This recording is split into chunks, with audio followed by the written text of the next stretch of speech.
कर्ण पिशाचिनी जो बस कान में ही आती है। Real incident based story, Bihar 1999। यह कहानी बिहार के औरंगाबाद जिले के दाऊद नगर के पास एक असली घटना से उठाई गई है। गांव वाले आज तक कहते हैं कि 1999 की एक गर्म दोपहर के बाद से वहां रात में पेड़ के नीचे किसी औरत की हल्की फुसफुसाहट सुनाई देती है, लेकिन केवल उन लोगों को जो अकेले होते हैं। वह पहला हादसा, सिर्फ एक आवाज सुनना मत। 12 अगस्त 1999 की रात 15 साल का संदीप राजपूत अपनी साइकिल से घर लौट रहा था। रास्ते में एक पुराना नीम का पेड़ था जिसे लोग छाया स्थान कहते थे। जैसे ही वह पेड़ के पास पहुंचा, उसके बाएं कान में बिल्कुल नजदीक से किसी की आवाज फुसफुसाई, बस मेरी बात सुन ले। आवाज इतनी पास थी कि लगा कोई उसके कान को हल्के से छू भी रहा है। संदीप ने पलटकर देखा, अंधेरे में कोई नहीं, लेकिन अगला ही क्षण नीम के पेड़ के तने से लंबे बालों वाला एक साया आधा बाहर निकलता दिखा और उसी पल वह हवा में गायब। संदीप साइकिल फेंक कर भागा और घर पहुंचते ही बोला, किसी ने मेरे कान के अंदर फूंक मारी है, बहुत ठंडी।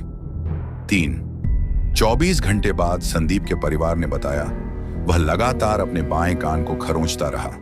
रात को हर आधे घंटे बाद चीख कर उठ जाता, कहता कि कोई महिला उसके कान में धीरे धीरे बोल रही है।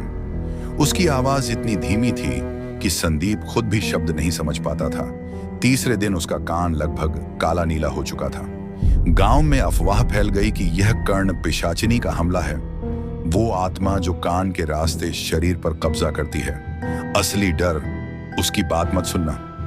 चौथी रात संदीप की हालत अचानक शांत हो गई। परिवार को लगा कि अब वह बेहतर है, लेकिन ठीक 2:17 पर वह अचानक बैठ गया और बोला, वो मुझे बुला रही है, बाहर खड़ी है। उसकी आंखें पूरी तरह सफेद हो चुकी थी, कान से खून बहने लगा। खिड़की की तरफ जब सबने देखा, उसी नीम के पेड़ से एक औरत की उल्टी पलटी परछाई घुटनों के बल उल्टा झुकी हुई धीरे धीरे खिड़की तक आती दिख रही थी। किसी ने हिम्मत नहीं की कि पास जाए। संदीप अचानक चिल्लाया, उसने कहा है, अगर मैंने उसकी बात नहीं सुनी, वो मेरा कान ले जाएगी।